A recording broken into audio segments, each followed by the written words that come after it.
So Garrett, what I normally ask a guest to do is just give some background on themselves first. And then just a little, you said you were raised in Paulsboro?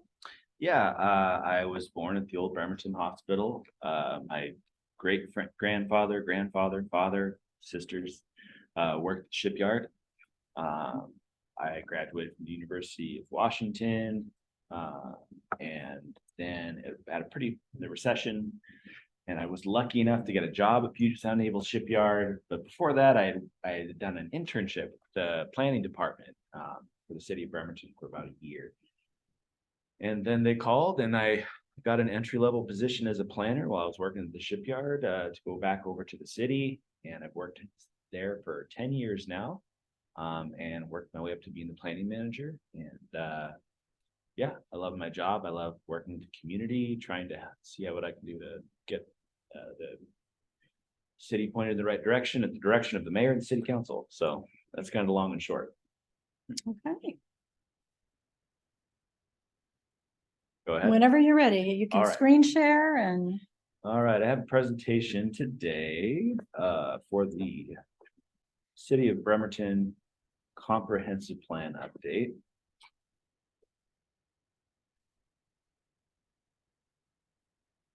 There we are.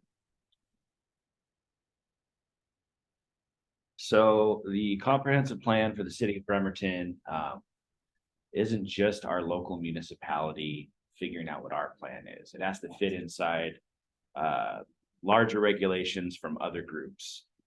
That starts with the Growth Management Act of the state of Washington. The Growth Management Act was created in the 1990s, and it was in a reaction to urban sprawl. So there was too much urban sprawl, taking urban levels of development out into rural areas. And so the Growth Management Act limits urban development to urban areas. So this is a map of the state of Washington. And the blue areas that you can see on there are designated cities or urban growth areas. So those are the only areas in the state of Washington where urban levels of development are allowed to occur. And essentially that means sewer. So once you have sewer, you have the ability to build a lot higher and much more intense density because a septic system takes a lot more area. So as far as housing and larger economic development, it's only allowed to occur in these urban areas. The second level of jurisdictional oversight that we have is from the Puget Sound Regional Council. So that's composed of King, Pierce, Snohomish, and Kitsap counties. We band together to plan regionally, really to recognize that we can't plan in a vacuum. We can't create a plan that doesn't work with our neighbors. So we plan regionally. So our local plan needs to meet the regional standards of PSRC. And PSRC has done a couple of things. They designate places of regional significance. So Bremerton is designated as a metropolitan city. And there's only a few cities like Seattle, Everett, Tacoma that are designated as a metropolitan city. And our downtown is a metropolitan city growth center. Very long-winded, so that's how you know it's important. And we are supposed to have development levels that are on par with those cities. So, and lastly, the Bremerton Airport is designated as a manufacturing industrial center that has regional significance. So there are grants available for transportation for the airport area because it's regionally designated for importance for creating jobs. So those we have to comply with standards for each one of those centers and try to meet those yard marks. And lastly, we plan within Kitsap County itself. So all the jurisdictions within Kitsap, Paulsboro, Port Orchard, Bainbridge, Kitsap itself, we all band together for a group called the Kitsap Regional Coordinating Council, or KRCC. And the point of that group is to come up with county-wide planning policies. So rules that every jurisdiction in the county agrees to follow, goals that we're all working toward together. Okay. And with this comprehensive plan update, the city is expected to grow a substantial amount. So right now, the population is around 45,000 people. At the time of the US Census, it's less than that. But we're supposed to grow to a little under 64,000 people by the year 2044, with an increase to up to about 58,000 jobs. And the way that we've been planning those population increases since 2004 is through our centers model of development. Now, that means having concentrated growth, concentrated economic activity in certain areas in town, kind of so we don't have a microcosm of urban sprawl just in our own city. When we talk to people about, having neighborhood areas, they want to have areas that are less intense in development. You can't put a Costco down next to someone's house, that type of thing. So we have centers where the most intense development, the most density are supposed to be located, and we've been following that method since 2004. As part of the comprehensive plan update, the Growth Management Act also dictates that we have early, continuous, and effective public participation. And so that is what today is about. We'll make the rounds to make sure that everybody is aware. We've been waving our arms around since July of 2022, trying to let people know, hey, the comp plan is here, please participate. If you go to our webpage, bremerton2044.com, then you can get the latest and the greatest of how we've been moving the plan along. What's that again? Bremerton2044.com. Okay. Yep. We sent out a postcard in November of 2022 to every resident and property owner in the city of Bremerton, letting them know that we're kicking off the process and asking once again, kind of checking in on where do you want development, most intense development, to be located. We have these job and population increases coming. Here's 3 proposals there where they could be located. Feel free to give us a 4th, but to start things off, here's 3. Should we continue on with our centers approach, where population and commercial growth is primarily in these centers and existing commercial areas? Should it be a citywide increase, or should we put population increases more in like low density residential neighborhoods? Resoundingly, we heard back 75% of respondents said put growth in centers. 25% of respondents said do it citywide, and we didn't get a single response saying to increase density in low density neighborhoods. I have a quick question. Please. So your EIS that you guys, have you completed the EIS? Or are you still in the preparation? And is that something the city is doing, or is a consultant doing that work for the city? We are still in preparation for it. There are our utilities have to show that they can absorb this growth. Mm-hmm. So our traffic division and our wastewater division are still kind of getting up to speed with hiring their consultants to do that work. Mm-hmm. So once they're at that point, then we'll kick off a draft EIS process where we have more public feedback, where we have our 3 alternatives, and it comes with transportation, wastewater, water, data to go with it. So, here's where the growth can go. Here's how we can support it. Mm-hmm. But we haven't got to that point yet because we're just waiting a little bit for the utilities to catch up. Thank you. Of course. So based off of that feedback that we've heard from the public, from that initial postcard, and every month we have a planning commission meeting where we discuss a different topic related to the comp plan. Based off of that feedback, we've planned all of our density increases to absorb that population. For density increases, be limited to the downtown sub-area plan. It's the only place in the city where we're proposing to increase density.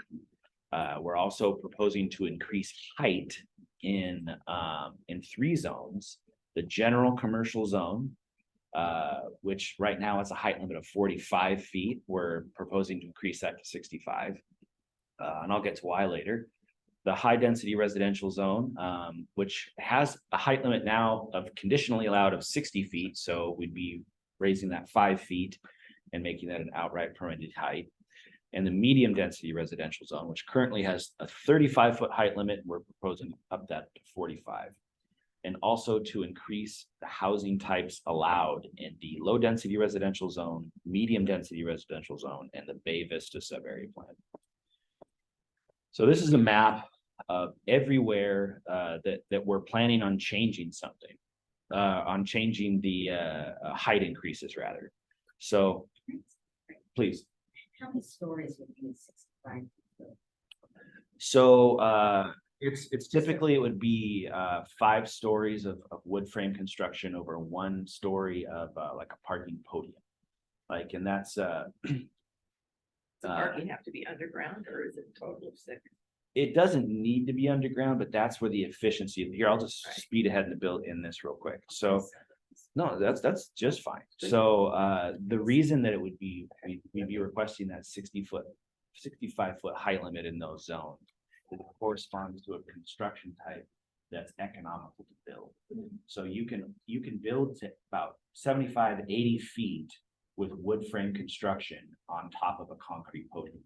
Once you get over that height, then it needs to be steel and concrete construction, high-rise construction.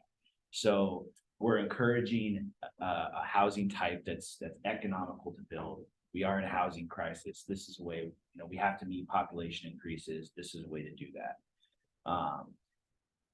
So 65 feet in these high density residential zone and general commercial, because it's kind of off the beaten path.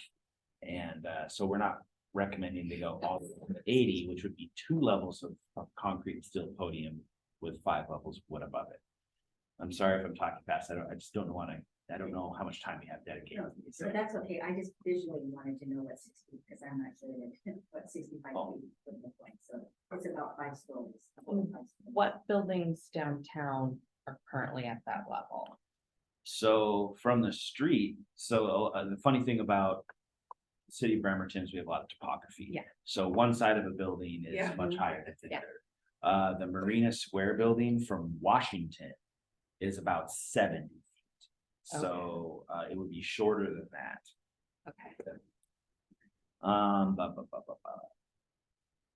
So in the yellow is the medium density residential zone, and we have that zone to kind of recognize existing duplexes and multifamily that have been there since essentially the 40s and 50s. So it's we're permitting that to go up to, or we're promoting that to go up to 45 feet. In the blue, that's the general commercial zone. This I don't know if you can see my cursor. Does that show up? No. Yes. Okay. So the general commercial zone follows like our main traffic corridors, like Wheaton Way, Warren Avenue, Kitsap Way. So if you're essentially along a state highway, that's where our general commercial zones are located. So it makes sense to provide more intense development right along those transportation routes.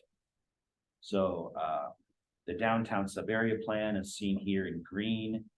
If you can follow my cursor, and these kind of tick marks all around that you see are what our Kitsap Transit has planned for high capacity transit stations.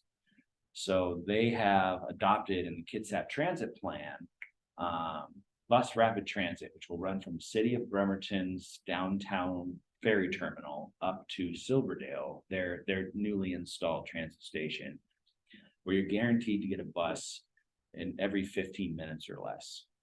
They're So- awesome. They are. We Yeah. love Kitsap Transit. Yes, rapid transit is like, so when I would go over from Southwark to Fauntleroy, if I wasn't going at a time where I could take the express bus downtown, I could get on rapid transit, the C line, to go from the ferry terminal downtown, and I would only have to wait 10 minutes to get on a bus versus having to, when you live by transit, having to wait for connections can be really challenging and can take up so much time during your day. So rapid transit is awesome. Yeah, if it's not convenient, people are less They don't likely to use use it. So as part of meeting, our climate goals, having people encouraged to use transit is a way to do that. So anywhere within a quarter mile, that's what these smaller circles are. anywhere within a quarter mile, we're kind of dictated by our regional planning body that you should have development standards that are conducive to higher levels of density.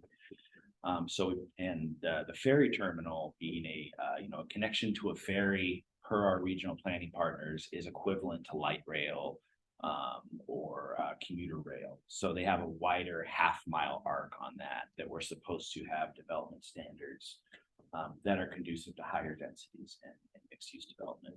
So we've tried to follow that with this plan, keeping downtown the focal point of our increases of density, while also trying to provide some increased density and development standards along those high-capacity transit routes. These existing blue areas that just flashed onto the screen already allow for a height 80 feet and no maximum density. So we just be bringing our downtown, which is mostly following those guidelines, the remainder of our downtown into those development standards. This is a bit wonkish, I apologize. We're working on just trying to get the message out for the particulars. There was somebody on the other side. Way on the last door. We're just renting Sorry, this Garrett. room, so. Okay. Sorry. Oh, that's no trouble. So these are specifically what we're proposing downtown. Right now, there's a really odd development pattern that our zoning has created where you can go from a maximum height of 40 feet to 80 feet to 60 feet to 50 feet. And there's this real sawtooth pattern all throughout downtown, even in these just limited amount of blocks. It's hard to anticipate, and it's not conducive to creating increased density. So we've proposed to replace these zones with this larger pink area to create it into one zone that allows for mixed use development, and you have a height limit of 80, which we were talking earlier about that 65 feet being a more economic development type. The 80 feet is the most economic development type because that's as high as you can build before you get to be considered a high rise. So Would that mean replacing some of the older buildings, or would they, I mean, because it's a mixture of the hotels and the banks and the Yeah. parking and. so that's all market driven. I mean, all of that Right, is, and, oh, it's old. yeah, I mean, I've heard that some buildings downtown are and we're not trying to get in the way of historic preservation. I know that our downtown business association is working very hard to get some historic preservation dollars for seismic upgrades to these buildings, other upgrades to some of our more historic buildings. It's a great effort. But some buildings, we will remain unnamed. I've heard that some are constructed of hollow clay brick, and that they just cannot be seismically upgraded.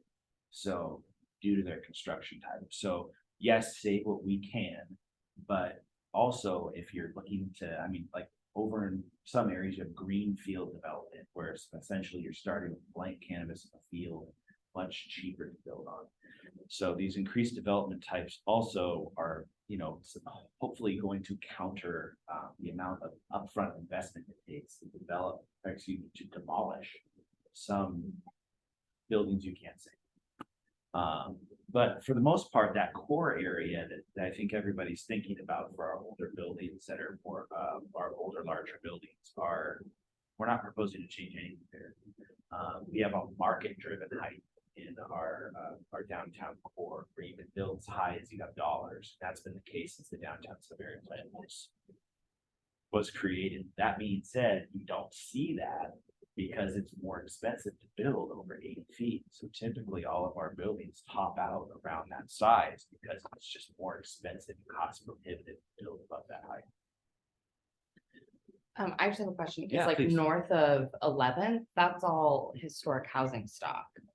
So, and they're smaller lots. So is there concern about increasing density increases with it being encouraging to go up to 80 feet, that developers will come in, try to buy people out of the smaller homes, merge lots to then put up larger buildings there and then people will be displaced? So we do have displacement rules that would go with this. Okay, Currently, if you take part in our multifamily tax exemption program, which developments downtown do, Mhm. then you need to provide some displacement safeguards, Mhm. that you get the first and last month's rent for someone to move, Mhm. that you provide that they go out and find a housing of equal quality for you to live at and price range. Okay. And I think there's some other portions to that too. And with this comprehensive plan update, we'd be moving that over, we'd be extending that to, even if you're not involved in multifamily tax exemption. Mhm. So displacement is definitely a part of the comprehensive plan update, and there is likely, older buildings that would be demolished north of 11. But currently the height north of 11 is already 60 feet. Mhm.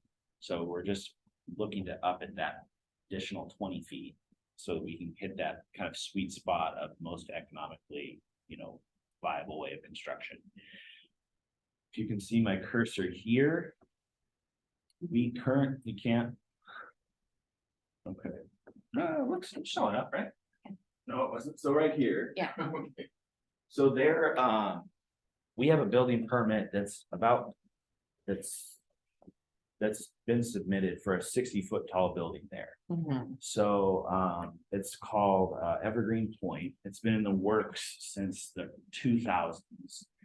And it's just been going through iteration and iteration in order to get financing. So, I mean, that in itself would kind of change the kind of perception of where the north point of downtown is. Did they demolish buildings in order to do that? If they did, it was before my time. I think Okay. there's some old foundations out there, so I would assume that there used to be buildings. Okay, because Yeah. I would think that could be a potential concern is with demolition of smaller infrastructure and then financing falls through for these people and then we're left with vacant lots. I know we've seen, like when the economy turns, Yeah, that happened with the recession that we had in 2009. and we're seeing that. I mean, that's typical, Yeah. unfortunately, particularly for these larger projects. The Eagles building was purchased, and that's supposed to be like an 80-foot tall apartment building, but it's been vacant for some time, and that comes with trouble. Mhm. But we, even just this week, we had contact from the developer that they're going to be getting their building permit issued and moving forward. Yeah. So it is all tied to financing. There's real problems that come with that, but I think that that's a national issue. It's not something that, It's not unique Unique to here. Bremerton, yeah. What's the road at the top of the Yes. pink then? So where is that? Sheldon. So just north, let me Vanna this here. So this is all Evergreen Park. All of that is Evergreen Park. Oh, And where is this one that you just talking about? It is just. you know where so the Evergreen church Pizza like is? Right up here. Yeah. It's that thing that is a vacant lot. Yeah. Right. Oh, okay. How awesome. It's gonna provide housing for, I think, 123 families. So, Wow, right on the front. right, and they'll have ground floor retail. Now that being said, we provide people with an option to build to a commercial standard on the ground floor. And if there isn't a market for it, then you can occupy it with residential uses until retail is, the market will support it. Mhm. We've heard a lot of negative feedback that in the past that led to us changing our code, that look, we can't get financing for a building if we're going to have a vacant retail space at the bottom. So it's really helped out development and being able to have that option to occupy it with residential, and while we're waiting for the market to catch up. And then that would have mixed, have to have some low income in there too. Isn't that stipulation? That is not a stipulation unless you take part in the multifamily tax exemption for our 12-year exemption. And then 20% of the units need to be available for low and moderate income persons. So another reason beyond, I mean, you've got the ferry downtown, you've got the fast ferry downtown, and you're within a 10-minute walk of our county's largest employer. So we get a lot of negative feedback from the county that we don't have enough affordable housing in Kitsap, so that sailors are traveling from Tacoma and Jefferson County to get to downtown where they can't find a parking space. And it's leading to some mental health issues, like it's increased stress. So being a 10-minute walk from our largest employer, where you don't need to have a car, you take cars off the road by having most of our density here as a focal point of downtown, makes sense for that reason too. I mean, there's just so many large investments in this area to not have increased housing opportunities. Did they pay them enough to be able to afford an apartment like that? Or did they? So they're given an allowance. I'm not sure what that is, but the something that I did include in this presentation that I regret now is and I intended to, is that increasing housing also is supposed to address homelessness. And I know that that's not a apples to apples with the cost of housing up front, but that there is an article in the Kitsap Sun that addresses a study that was done in California, where if you have more housing and you have less homelessness, and that sounds silly, but there's also a professor out of the University of Washington who wrote a book, and the Kitsap Realtors Association had a housing summit within the last month or so. And he was the keynote speaker, and he had a lot of data on, if you have a 10% vacancy rate or more, then you don't have a homelessness problem, because that's when the price point for your housing starts to stabilize and go down. So that not only would help the homelessness problem, but also just the price of housing in general. So he has examples from across the nation of cities that have that sweet spot of a 10% vacancy rate, where homelessness isn't a problem. KCAR, the Kitsap Realtors Association, is going to be posting that video online. They've been working with their editor. It's taking a bit of time, but we'll have it available on our Bremerton2044.com when it comes up. It's really great information. So yeah, those height increases, we've kind of talked about this already, but yeah, that 65 feet is meant to be, five levels of construction over one podium. And the 80 feet is supposed to address 5 levels of wood frame construction over two level podiums. And once again, that is just kind of the natural price point that ends up limiting the height of construction. That's why our downtown, you don't see things over that height, even though we currently allow it. It's because economic forces and limit it based off the building types. So that's why when we're in the high density residential zone and the general commercial zone, we're recommending that 65-foot height limit for that lower tier of constructability, and then downtown at 80 for that, that maximum 80-foot that you can take advantage of. So earlier in the presentation, I mentioned that we're proposing some different housing types in the low density residential zone and medium density residential zone. Currently, duplexes, townhomes, cottage homes are already allowed in those zones, and we're proposing to add multifamily as an outright permitted use in those zones. We don't think that that's going to create absorb a lot of the density we don't think that's going to absorb a lot of the population that we have coming our way, but we are addressing it for equity reasons. That and I'll move this here so I can read from Harvard, because people trust them with me. This 2022 Harvard study says that single family only zoning and other density restrictions block the development of multifamily housing in many communities. thereby excluding renter households from those neighborhoods. Given that people of color are more likely to have lower incomes and to rent rather than own their homes, the geographic concentration of rental housing helps to perpetuate patterns of racial and socioeconomic segregation.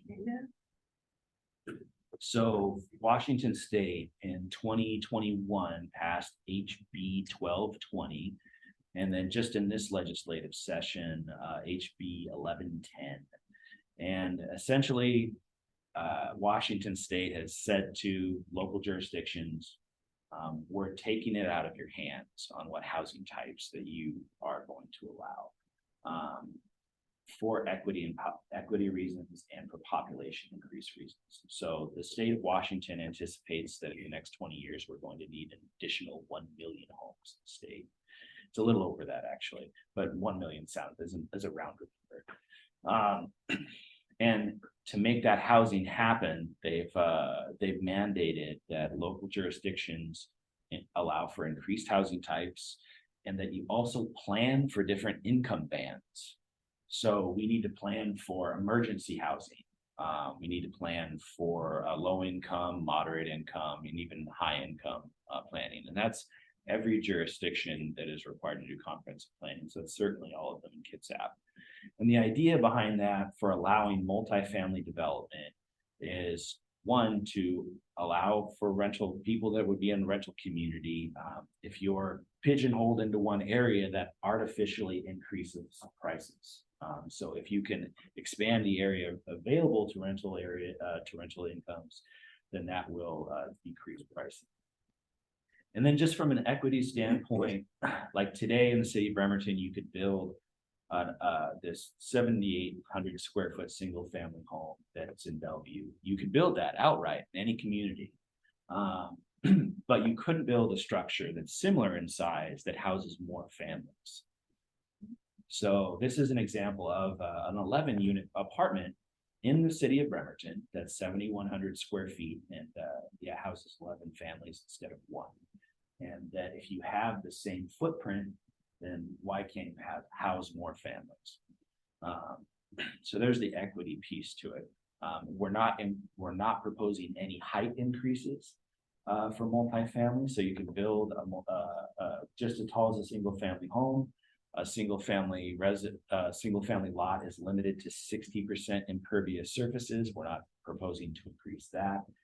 Just that you, on the interior of that space, that you can configure it to have more than one family. That's nice. And also this will help us with our climate goals too.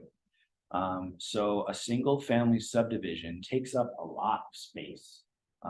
It's the most area consuming development type. You need to be 5 feet from a property line. Each unit is typically as large as a developer would build so that they can get a greater return on it. So to meet our density, as you see here in green, the green areas are vacant property that are potentially large enough to develop 4 units. So that 4 units is very important because currently anywhere in the city of Bremerton, you can build a single family home and 2 accessory dwelling units. It doesn't matter what size of the lot that you have, but multifamily would be subject to density. So you would need at least 4/10 of an acre to have in the R10 zone to build a multifamily structure of 4 units or more. So this is a map that shows lots in the low density residential zone that are big enough to do that are currently vacant. Most of these, especially on the outskirts of the city, are forested. So it helps us meet our climate goal because multifamily is a more compact development type. So you won't have to cut down as many trees and clear as much area in order to construct multifamily development as you would for a single family subdivision. Multifamily is inherently a more efficient construction type. I mean, you're sharing walls with other units, that's more heat retention. If you share a wall, that's less walls that you're actually constructing. I mean, it's kind of obvious why it might be a more efficient construction type. So I'm just using a couple instances. And that single family homes generate 42% more vehicle trips than apartment units. So if you have a single family home, you're driving more statistically. So those are ways where we can, meet our climate goals, retain trees, which our city is very passionate about, and also provide some housing equity. Now that is our summary for our growth plan. This is just a list of the events that we have done so far. This doesn't include our monthly planning commission meeting. We've met, I can't go through these anymore. If anybody would like a full list, we've been doing these since July of 2022. Yeah, my favorite here is this downtown trick or treat. Oh, there we go. Downtown trick or treat, where we have Ratatouille that I work with, and also Mario. They were down there spreading the word about the comp plan. If you see me at a community event, I'm kind of obnoxious. Hey, do you live in Bremerton? As you might hear as you're walking by, but people generally don't want a sticker unless you show them, if you can see this, people at home. We have a little sticker that you can pick up at our community events to help raise awareness. But yeah, next week I'll be meeting with the Kitsap Health Equity Collaborative at the Norm Dix Government Center. If anybody's interested in that, there'll be a panel discussing comprehensive plans. And we have posted throughout the community at parks, libraries, in the Marvin Williams Center, flyers and like little retail boxes that says what the monthly topic is for our planning commission and how to get engaged. Please give us a comment, either individually or even better, if the League of Women Voters has a comment and wants to write, as a group, however you would like to do that. We need to demonstrate that we are reaching out and that our community has opinions on how we should develop. We are making a legal record of the community participating, and whoever shows up and gives their opinions, it's reflected in the plan. So whatever your opinions may be, please share them. It goes to our elected officials and planning commission. You're entered to win this attractive Yeti cup that has our comprehensive plan logo on it. We have 2 winners every month that are drawn. All you need to do is send us a comment to this email address here, compplan@ci.bremerton.wa.us. All that's available on our webpage, bremerton2044.com, if that's easier to remember. That's it. So I'm curious, we live on Manette, and Old Wheaton Way has some attempted constructions, things that were torn down. That's the piece between the end of Manette Bridge and so Sheridan. Like it's near the hospital. Okay, so there's been various construction efforts that then all of a sudden, fences go up and then they're abandoned. And currently there's like a 4-story apartment complex. 29 units, yeah. That is just sitting there. I mean, they were actively working, and now my husband and I go walking. There's never anybody there. Did they run out of money, or did they get into legal issues, or what? Or do you not want to record this? Maybe we should talk afterwards. Okay. But that is the challenge of market forces. It takes a special type of person to risk as much money as goes into these large scale projects. So building single family homes is a much safer investment for developing. These larger multi-million-dollar projects have a lot more risk. I know that right now, also on Lower Wheat Way, if you've seen all of that grading happening at East Park, there's I believe it's 56 unit apartment that's going to be installed there. And they're doing the grading work for it right now. Oh, in front of the Y? It's right down on Lower Wheat. So if you've, it is in front of the Y. Yeah, we yeah. were wondering what that was gonna be. Mhm. Wow. So they started out building their single family homes in the East Park, transitioned to townhomes. And they built a 14-unit apartment complex and a 20-unit, not complex, 14-unit apartment and a 20-unit apartment. And this last one's the last piece in East Park. And then it will have been a fully constructed plan. So it's a remarkable turnaround. If you, I mean, even on the Kitsap County parcel search, there's aerial photography you can look at.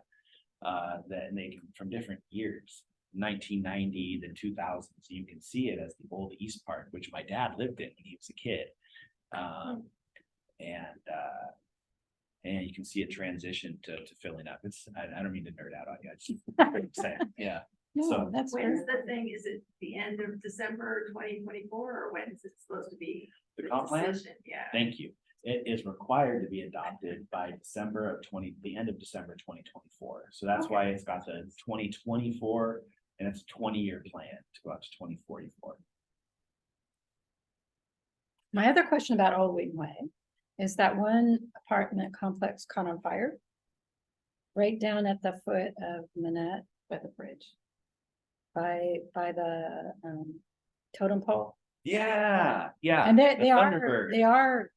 I think that's, doing some renovations now, but it's They been have it. sitting oh, right. just terrible for years. I know it. Yeah. I'm just gonna.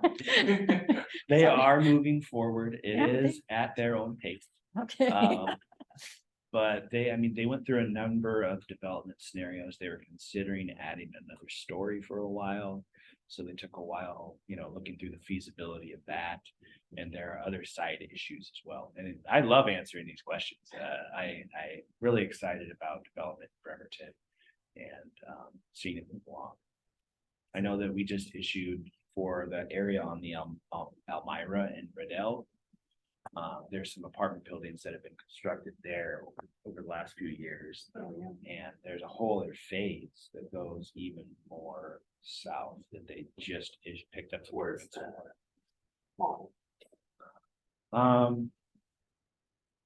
So if you're looking square at Wilco, more to the right. Yeah, yeah. To the right, okay. And on the other side of Riddell, on the west, the west side of Riddell, we just had a final subdivision issue where the lots have now been created behind Goodwill. For 69 single family homes and 4 other apartment lots. And it's like, I think total it's something like 480 residential units. Wow, that might all help clean up Wheat Way. They're, just seeing those commercial buildings fill in since I've been here has been very gratifying. There was a lot of vacant property on Wheat Way when I started. There is still a lot of work to be done. And that's what we've gotten a lot of comments about is, there's these struggling commercial areas. What can you do, city, to help them out? And that's what this 65 feet, this increase in general commercial along those corridors is supposed to do. If you have that captive population that's next to businesses, it will support them. That's part of our hope for downtown also. Downtown has been trying to live off shipyard workers and ferry commuters for so long, and it hasn't been a winning strategy. There's still a lot of vacant storefronts downtown and businesses that are struggling to keep going. There's businesses that have their hours that are that close at 2 or 3 p.m. as they're catering to that peak shipyard movement. So that increase in downtown in population is supposed to help those businesses downtown be more viable too, because you have that captive population that can walk to your stores rather than relying solely on shipyard and ferry commuters. So the same idea is along those corridors like Wheaton Way, Kitsap Way. If you can get more people living there, then it will help redevelop those sites and also help the existing commercial businesses. Are there plans for Callow? Yes. Oh, good. That's another just a great grin making success story is the Charleston Business District It's not, I don't know, it might be 5 years old, around there at most. And there's this tiny group of business owners in Charleston or around Callow banded together and worked incredibly hard to clean up the community, change their branding. There's a Charleston area-wide planning study that the city commissioned that kind of looked at ways to improve the Charleston area. I mean, it's our second downtown. It's like, it looks kind of like a mini Paulsbo, but it's still struggling. So there's a plan that we have online that's to improve the Charleston area. Our traffic division is going to be looking at what types of improvements they can make to improve the aesthetic and the traffic flow in Charleston with this comprehensive plan update. They're doing something similar in that now. Quincy Square is another example where there's this kind of transformative power of frontage improvements. I mean, if you can just change the lighting and the sidewalk conditions, you make people feel more safe, and you're going to get more people walking and wanting to get out of the community. Do you struggle at all with the homeless encampment there down on, I mean, is there a way to address that through this plan? It's by the. Yeah. Oh. Yeah, our city council this week and in weeks to follow is addressing the city currently has a no camping ordinance. And I guess it's not constitutional if you don't have a place for them to go. So they're looking at what alternatives to replace that with. And it's something that communities throughout the nation are dealing with. But really, at the end of the day, the information we've heard about increasing the number of housing units is one of the ways the cities can help improve that. And one way is by getting rid of these kind of artificial guidelines for limiting housing types, and then increasing density around transportation hubs like downtown and along the 303 corridor. So that's just zoning. There are other ways we can improve homelessness situations through public dollars. Like, are you aware of Pendleton Place development? So that's up on Kitsap Way, where there's 74 units for qualifying homeless individuals. We have a respite care that Peninsula Community Health Services is installing in the old Kitsap Rescue Mission building on 6th Street, where if someone doesn't have a home and is in some mental or substance distress that is being discharged from a hospital, then Peninsula Community Services is working on rehabilitating that structure to get people back on their feet, get them what they need in the short term, and then find them more permanent housing. Mills Crossing is a 36 unit townhome project that was built for market rate housing, also up where Parker Lumber used to be. Right now it's called Viking Fencing, so right around in that area. And it was purchased by Kitsap Community Resources. So there's going to be low income housing that was a market, not essentially, it was a market rate project, and it's sold to government entities. So that's another way where if there's funding dollars around, then we can step in if this market rate housing, there's opportunities to purchase it at times. And then the Bremerton Housing Authority is a powerhouse. Like they're in the business of providing housing in a more effective way than anyone else in Kitsap knows how to do. And the city provides funding to them every year, and we look for opportunities with them on individual developments and what the city can do to help them, because really that's their area of expertise. And I'm not trying to say it's not our responsibility. I'm just grateful that we have someone that's so effective at creating housing. They So- came and spoke to us, and we agree they're a powerhouse. Yeah, we're really appreciative of the Bremerton Housing Authority. The area near Winco, there's that 300 unit apartment complex that's being completed over on East Wilco, Bremerton. right? Yeah. Oh, did I say that? I do it all the time. Winco Yeah, versus Wilco, Winco. Wilco. Yeah. Yeah. That. Why do they sound so Alan, I Yes. was trying so hard to get it right.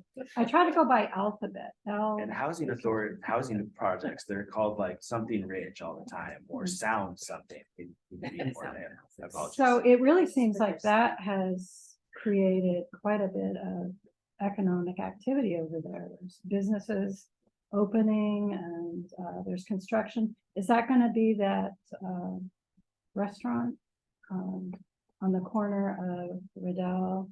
There's like complex where they're trying to Oh, build yeah, out yeah, yeah. surface They're parking. calling that Bremerton Station. And they have, I think nearly all of, all their construction permits are issued for a Chipotle, one that may be a Mod Pizza, a Wendy's, grocery outlet is moving into one of the vacant spaces there. They're moving from their Oh, that's current right. location. And Floor and Decor, which is like a, tile and backsplashes. They're demolishing a section of that the existing building.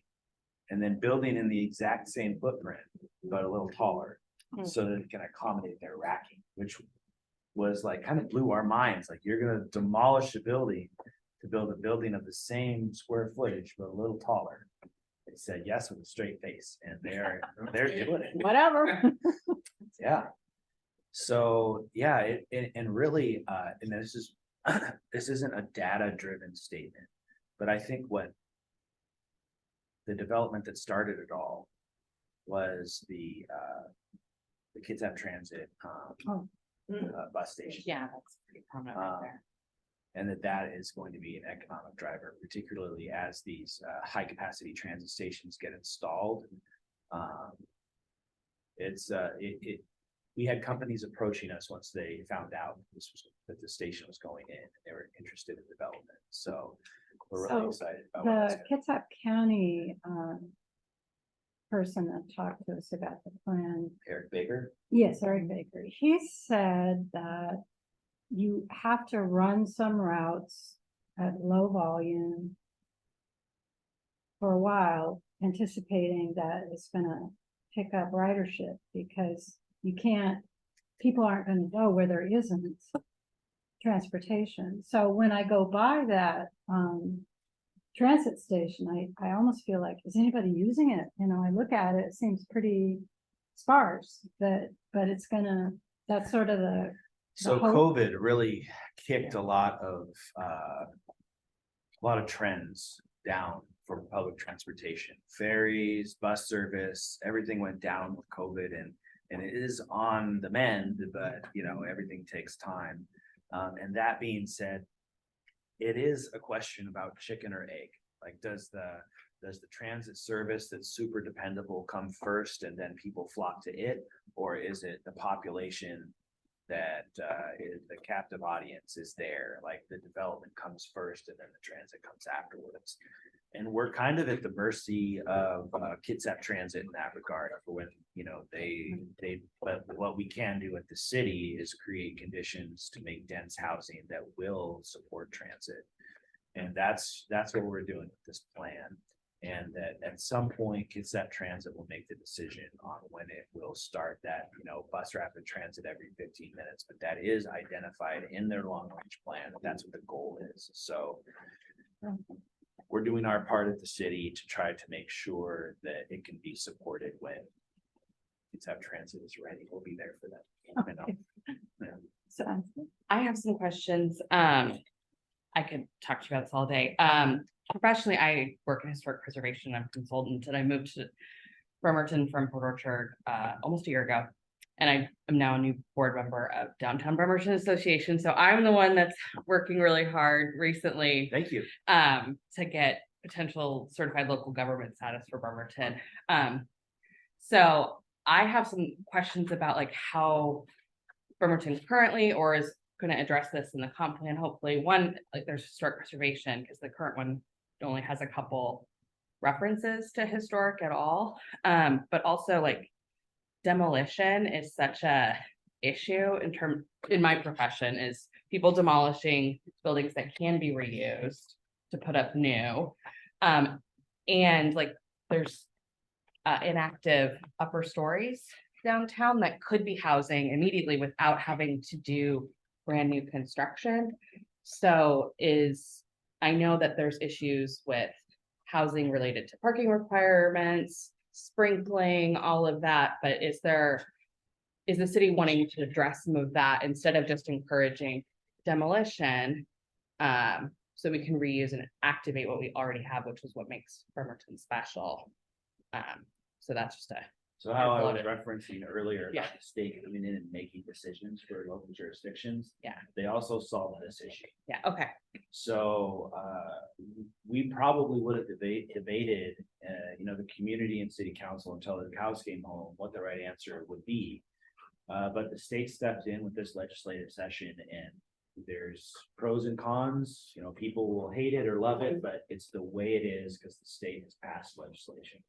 So existing buildings don't need to provide any parking. Okay. For transitions to residential. great. You don't need to provide, traffic concurrency, like, you don't need, there's breaks on the energy code, like, that what you need to implement. Down to, you don't need to have an elevator that fits a gurney. Okay. Mhm. So the particulars of that legislation are gonna be filled in by the Department of Commerce until its implementation date, which is, about June of 2020. Or 2025, one of the two, I forget the date, but it's coming, Mhm. and we'll be addressing it with this comprehensive plan Okay. update. It's going to be the law, we're going to incorporate it into our plan. Great. Yeah. Awesome. And that will make historic preservation potentially more viable, because there's Yeah. not going to be, for these larger buildings downtown, there's not going to be this. Yes. Would you Absolutely. say street light coordination? Or Traffic concurrency. traffic? Yeah, so that's like, we have a software model where, you have an existing use, that is associated with a certain amount of traffic. Is the use that you're going to be, replacing it with going to increase traffic? And if so, what mitigation measures do you need to make for that to happen? Yeah. The state stepped in, said to some degree, you don't need to do that. So that's, the details of it will be ironed out, the implementation of the law, but it's on its way. Basically, is it when you see a new housing development, either single family or multifamily, when traffic starts changing and a new light goes up, and that's the result of that sometimes. So, Yeah, yes. Yeah. Like sometimes people just pay some money to the city to implement those changes Yeah. instead of them. So like a traffic impact fee, that type of Mhm. thing. More questions? I don't want to dominate. You can go ahead, Tony. No, okay, well, a couple of slides before the end, when we're showing the vacant lots and stuff. I just wanted to know more where those were. I was trying to figure out, Sure. one of them looks like Pull it it's up. beyond Kitsap Lake. And maybe that's a forested area. It is, it's currently forest land. It's owned by the Yulin Tree Farm. Oh, okay, so I know where that is, because I live in Kitsap Lake, so I was trying. And then there was some more downtown, I was trying to, I couldn't figure out where it was. We will find it. Okay. So. Now people can see my cursor. Yeah, I can see my cursor, right? Yes. So this is the Yulin Tree Farm. And that's currently zoned for residential. So it is slated to be developed in the future. How that happens, So if who it, owns that? Craig Yulin, Okay, so it's still, yeah, okay, Mhm. but it's zoned for, R10, low density residential, 10 dwelling units per acre. Yeah. So is the west border, is that making it part of the city of Bremerton? or- Yep, it just like, it's this weird thumb. That's just, the city border in itself is remarkable. Well, down in the south, that's part of, looks like Yes. Port Orchard, that's part of Yeah, Bremerton? Oh It my is, goodness. yeah, Oh, in Gorst? yeah. Is that- It's like Anderson. So Hill. Gorst is like right over here, but yeah, Anderson Hill.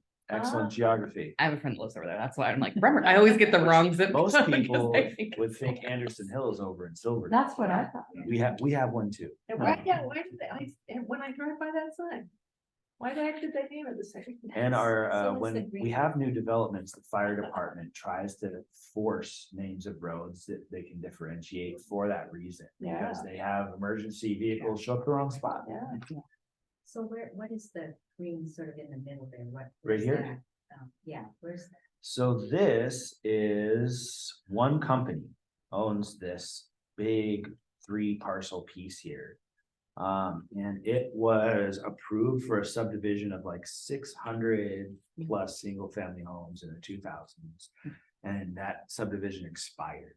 And they're looking, we've been in communication with them over the last year or so about reviving some different subdivision. The environmental regulations have changed since the time that they got their last approval. So they will have much less area to work with this time because like wetland buffers have increased. But where is it? Oh, I'm sorry. Yeah, this Do you know where Werner Road is? Oh, yeah. It's off of Werner. Yeah, this Oh. northernmost point is, Well, there's is on all the that left. house, there's all that housing. which is just right here. Yeah. Okay, so it's that same area, because yeah, it's kind of easy. And that's a fascinating story too. If, Yeah, Oh, yeah. you're good. so normally you need to do a subdivision for property. To Mhm. subdivide a lot, you need to go through the subdivision process. Well, they did in like the late 1800s, and there was all of these weird lots that were in a forest. Hmm. And there's a process called boundary line adjustment where you can move lot lines. Well, they boundary line adjusted that entire community. So it was, I mean, it meets all city regulations. They, have a little park there with a slide. They protect all their wetlands. But it was, it's an interesting one-off that in the city of Bremerton, it's a funky old city. You have underlying lots. So if you look at your tax description, you think you have one lot potentially, but you might have more than one lot. So you look at your legal description, it says lots 1, 2, and 3. Well, it turns out you might have more than one lot that you don't have to go through a subdivision. You can just resurrect those lot lines and then you have another piece of property. So the peninsula up at the north end, we have a member who lives on that. Okay. And they're really low on the water. Mm. And this last Christmas, when there was a king tide, it flooded their home. So are there provisions in the plan for rising water? Yes, so there is in the current plan. There is, let's navigate away from What area this. is that, Maureen? It does look like. I'm guessing that Victoria you're has gonna her hand up, say too, on Madrona this. Point is where I would guess this little arm here. This is Madrona Point, this is Marine Drive, this is Rocky. She's off on Point. Marine Drive. I Okay, think. this is Marine Drive then. Rocky Point, no, that's. Rocky Point hilariously isn't in the city of Bremerton, Oh. right? It isn't? So Yeah, it's a funny. weird jog right there. Cause I'm on the other, I'm on Cause I East looked at house Albany down there, Bay, that's why I was which thinking. is in the city, but across the bay for me, it's not. It's City. been incorporated. So I'm gonna navigate to this great online tool, if anybody's unaware of it. Called the Kitsap County Parcel Search. Use it all the time. Yeah, You can search for historic documents too. They've Yep. scanned the old property Kitsap cards. County Auditors, easy. It's wonderful. So, we have, so you can go to critical areas. And all of, there's good stripey looking stuff here. So, okay, so. See this striped area here? Yeah, That indicates that you're in the flood zone. FEMA flood zone. So they anticipate that you will see flooding there. So if you can build in the flood zone, it is more expensive. You have to have like pressure treated wood, nothing that decomposes, and you have to build above the floodplain. So that the floodplain is a federal standard, and they update that to predict where the floodplain will be. So that accounts for climate change also. So I mean, how high is the tide going to go inevitably in the future? I think we have 2 documents one that was done jointly by the city of Bremerton and Kitsap County, and one that was done by Kitsap County, and they have like a low, moderate, and high range for climate change and what the outcomes might be. And I think in Bremerton, I believe the worst case was around 2.5 foot increase by 2100, but I might be wrong on that too.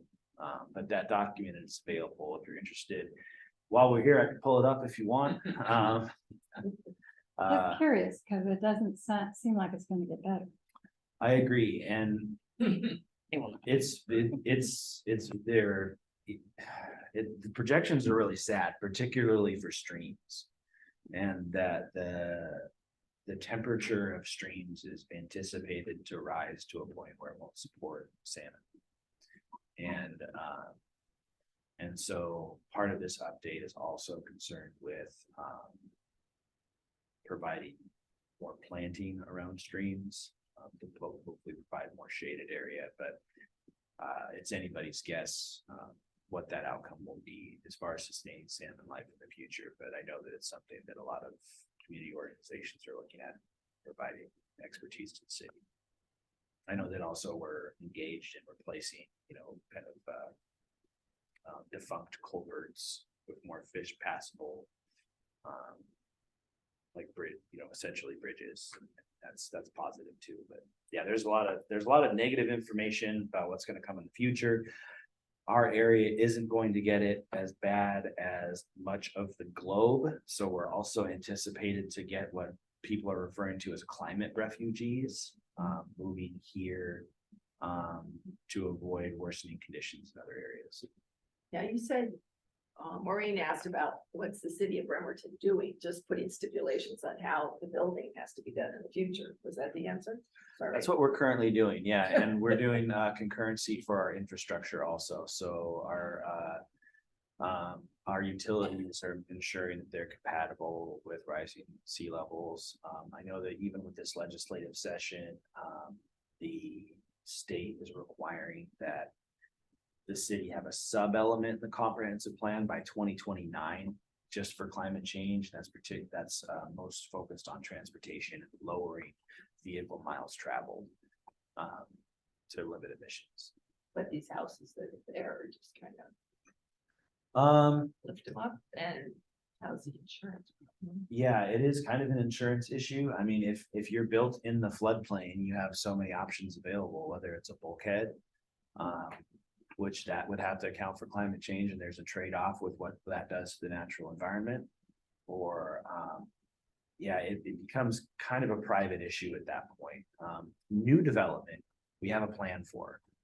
Existing development, I mean, there's some houses that are literally in the water now. So it'd be kind of a private decision at that point. Okay. Maybe that's why Mr. Wolf sold his property and moved. He was in that same, he lived on that same peninsula.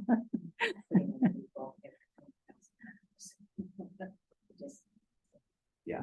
Pretty much have to. Then you have shoreline management issues and things like Management Act and things like that you have to meet. The city has requirements, but those are based off of requirements that the state has. Right, the state comes out with essentially like a checklist. Every time we need to update the shoreline management program, your code will have these things in it. It's a local plan.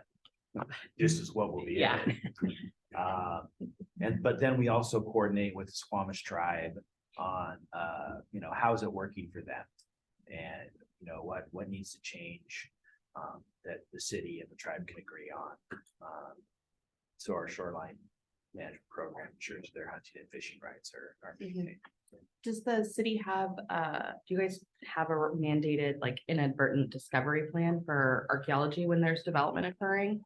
We work with the Squamish tribe and Department of Historical Preservation on inadvertent discovery plans when they're necessary. So we send out notice so that if there's an issue, they let us know. Okay. That information is heavily guarded. Right, yeah, it's confidential Right. and sensitive what's out, but some communities require developers to have their, adopt an inadvertent discovery plan, so it's clear from the get-go that work will stop if something's discovered, what to look for, if they need Oh. to have someone on. Yeah, if you, we have a basic inadvertent discovery plan that we provide, just as kind of like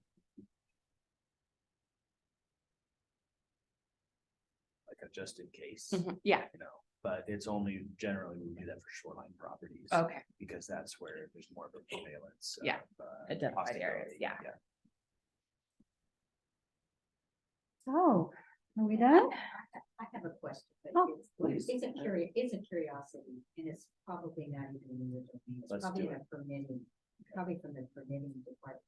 But I'm curious about that apartment complex that got built on Lower Wheaton Way, just south of the hospital, and it has taken the view of the apartment right behind it. You know what I'm talking about? Yeah, absolutely. So that they got permitting to, there's no guidelines about. View preservation, no. Okay. I mean, there's so much topography in the city of Bremerton and it can be so subjective that we don't have view preservation policies because I mean, there's views everywhere. I mean, everything, it slopes up from the water, so everybody would be upset. So, we have provisions in the shoreline management program that if you're developing on the shoreline, that, you know, as to compensate for lack of views, you provide public access. So every commercial and multifamily development, and even subdivisions of a certain, so many lots, I think it's more than 4 potentially, maybe 9. But they need to provide public access. So for instance, in downtown, we used to have the plan for the boardwalk to go all the way from the ferry terminal to up to Evergreen Park. And what a lovely plan. It couldn't get through environmental permitting. So there is an alternative plan proposed with this comprehensive plan update that there's an existing trail that starts kind of at 2nd Street, and then you can walk in front of the Harborside, the Marina Square, the Harborside condominiums, and the 400. You can walk in front of those developments on a shoreline path. We're proposing to extend that to Evergreen Park. That as these properties develop over time, that it would be as a condition of approval that they would need to extend a portion of the trail or have it for forward compatibility when it's ready. So And you have to do that everywhere. So that's an effort that's more coordinated for a long path all the way along the shoreline. But every commercial and multifamily project has to provide public access of some kind. So like the old Babel, if you're aware of the old Babel, right in that area of Wheaton Way, right next to that new development. They'd be demolished. There's a plan, building permits about ready to issue to demolish the Babel and then create two towers that are connected by a sky bridge. And then But they're apartments. they are apartments, but that there'd be literal view preservation and that you could see through where the sky bridge is. And that's also a public access plaza, where it's like landscaping in that area and people can walk out. Because right now, I mean, you could build a single family house and block someone's view. And they're not required to provide public access, but this is, we're allowed to for commercial multifamily require public access. So that's something that we always implement. And they're gonna start demolishing Harrison. Yep, that came out in the paper. Yeah. They're going to be doing that, and so I sent them an email, like, don't forget to get your permit. You know? If you want to keep that schedule of demolishing Harrison, please remember to submit a permit. Yeah. Yeah, That's hilarious. and they do, you know, that was more of a belts and suspenders approach. They know what they're doing, and they're like, of course we will. But just to, you know, it can be embarrassing at times when the development starts happening. Whoops. It happens more times than, Yeah. it happens a lot. And it can People be just, or they painful. can assume Yeah. that they can demolish something when it may not be as simple as they think it is. But when So. they expedite their. probably. We don't have an expediting process. A demolition permit is typically fairly simple. There is a process called SEPA for State Environmental Protection Act. And if you construct or demolish a building of a certain size, 30,000 square feet or more, then you need to go through SEPA. SEPA is essentially, there are regulations out there that govern development. SEPA is like, you have such a large project, maybe we don't have a regulation large enough. So if you can demonstrate that they need to mitigate for something, you don't even necessarily have to have a direct regulation for it. So that's what they'll have to go through SEPA, which is like it provides for a 2-week public comment period. And it's just as essentially making sure that we're in line with state protocol. But it's not one sentence. No, it's 2-week comment period. We'll be writing, taking public comment, incorporating that into an eventual decision. Because the SEPA process, like completing the SEPA checklist, can lead to having to conduct an environmental impact statement if it's so complicated. But if it's not as complicated of a project, then it's more straightforward. Another thing the state has done, just in this legislative session, that if, I guess, the housing projects, particularly in Seattle, are being challenged through SEPA a fair amount. And so the state has stepped in and said that if you're constructing a housing development that is anticipated densities within your comprehensive plan, it's exempt from SEPA. Right or wrong, the state has stepped in. And that's, if you're developing a housing project of a density that's identified in your comprehensive plan, and it's exempt from SEPA.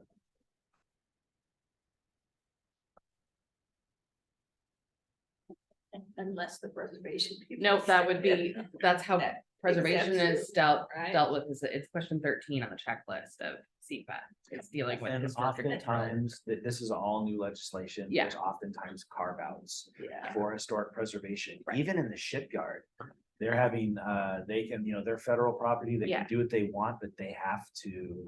Well, there's 5 historic districts in the shipyard. It's remarkable. I know it. Like, they might have to demolish a building, but keep the facade and build the new building. Or around it. mitigation Like, dollars, which I would love to know how the city, because technically the shipyard is within the city of Bremerton. outside of our jurisdiction, but inside the city of Bremerton. Correct.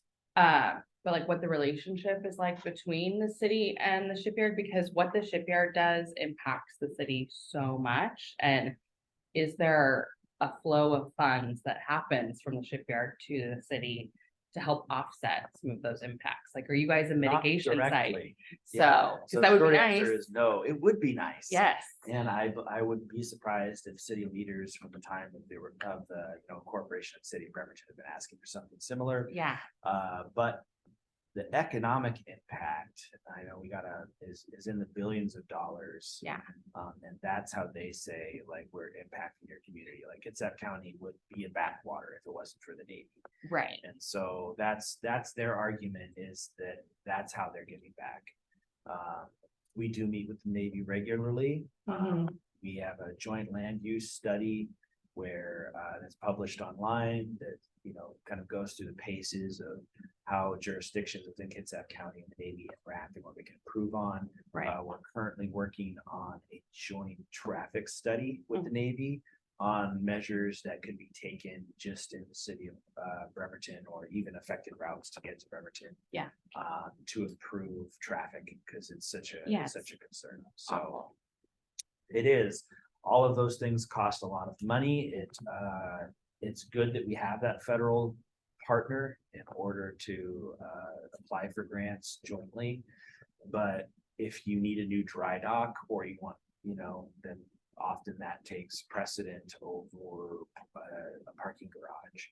Right. So they have a limited amount of dollars, even though it seems like on the outside they have an infinite amount of dollars. And but we do work jointly to see, they let us know, like, hey, grant is coming, you might apply for.